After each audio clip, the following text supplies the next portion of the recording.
Let's make a floating HP bar for your enemy characters. For that, we're going to need two fairly simple things. Number one, obviously being an HP bar. So let's get started with that. We're going to make a widget blueprint. It's going to be a user widget, and we'll call that something like WBP HP bar. Simple as that. I've made some more in-depth tutorials about HP bars in the past, using a bunch of more fancy material-based HP bars. For now, all that we're going to do here really is we're going to just add in a progress bar. That's all this is going to need to be. And I will set the fill color just to be in green because HP. And then by default, we're going to set this to 0.5 for 50% so that we can see it being about halfway. This is just for preview purposes. Then we go into the event graph, and here we fairly simply just add a new custom event, update HP.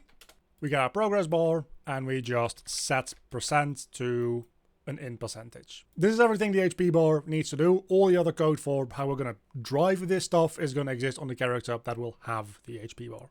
As a general rule of thumb, UI elements, even if we're going to put them as a component in a moment on a character, should only have code that takes in information and then deals with displaying that. It generally shouldn't be generating any information.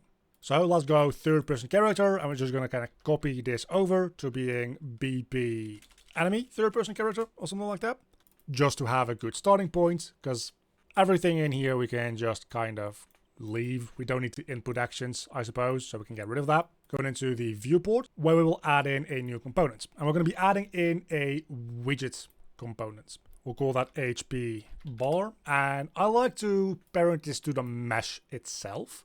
You can even put it on a specific socket so that it is maybe parented to specifically the head. So if you go parent socket, I can say I want to parent this to the head. You might need to reset the location and rotation for it, but now if the head moves, the HP bar will move with specifically the head, which is kind of nice. We can then offset this a little bit so that it is actually above the head, maybe rotate a little bit, but we don't see anything yet, right? And that is because we haven't told it which widget it needs to display. So as long as we have this component selected, what we can do is we can scroll down quite a bit to the user interface settings. And here we say which widget class we want to display, which is going to be our WBP HP bar.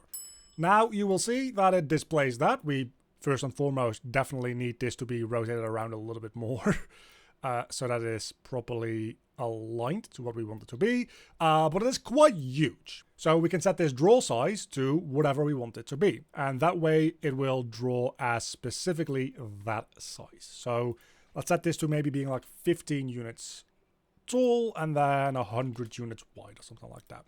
And just like that, we have a floating HP bar. You will quickly notice a issue though, and that is if I put this guy just somewhere in my level, it's got a floating HP bar that actually exists within the 3D space and is only visible from one direction. You might want that. And if that is the case, perfect, great. Don't change anything.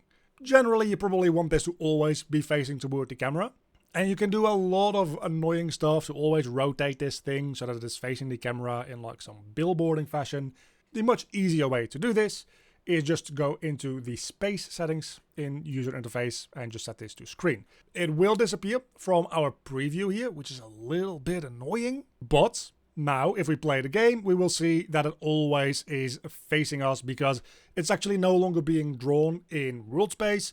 It is being drawn on your screen as an on-screen element, a UI element. Now, do be aware, because of that, it also is always going to be the same size on your screen. So if you go very far away from a character, its HP bar will still be the same relative size to your screen as when you're standing right next to it. And from there, all that we really need to do is give this thing HP to begin with, first and foremost, actually. So let's call this HP, make that a float value, and then max HP, also a float value. This one is going to be exposed as instance editable. And then on begin play, all that we really need to do is make sure that our HP is set to our max HP. You probably always want to start your characters out with max HP. Right? Select the max HP here and then set a default value. I'm just going to go with 100. So now it has HP. All it needs to be able to do now is take damage. Unreal has built-in damage systems, so we can just event any damage. And whenever we take any damage, what we just do is we set our HP to our current HP minus the damage, and then we'll take the maximum value between that and 0. That way our HP can never go below 0.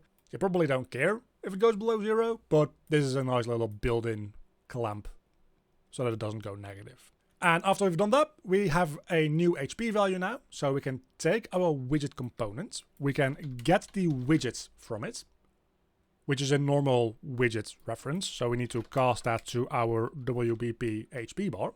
And now we have a reference upgraded to our HP bar reference. So we can now update the HP, and we need to give in the percentage of HP. So all we need to do is get our max HP, our new updated current HP, and divide those.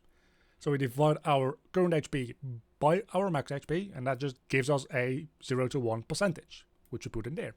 Now we also want to be updating our HP on begin play, of course, because we want the HP bar to be full. So we can just do this here as well, and just give in a HP percent of 1.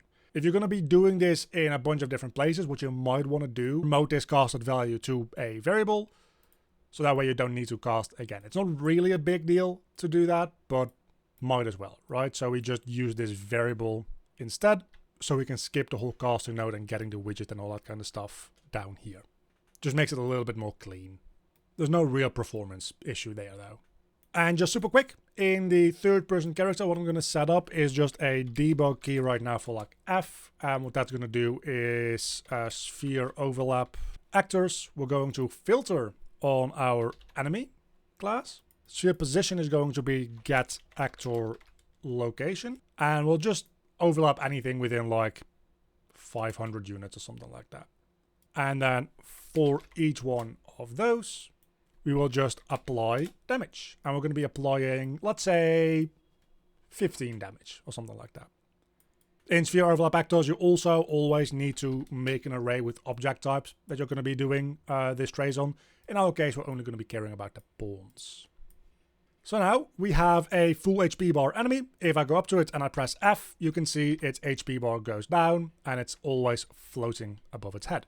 So that is how we can make a floating HP bar in Unreal Engine. If you want the project files to just kind of mess around with or to support the channel, really helps. There's a link down below for YouTube members and patrons to download the files to this fairly simple project. And a very big thank you to all my Patreons. You can see them on screen right now. If you want to help support the channel or get any of the project files in any of my tutorials, there's a link down below to the Patreon page to support me, or alternatively as a YouTube member. My Cave Student tier supporters, Oiku, Earl, Monseville Urno, and my Cave Digger tier supporters, Mauricio Farias.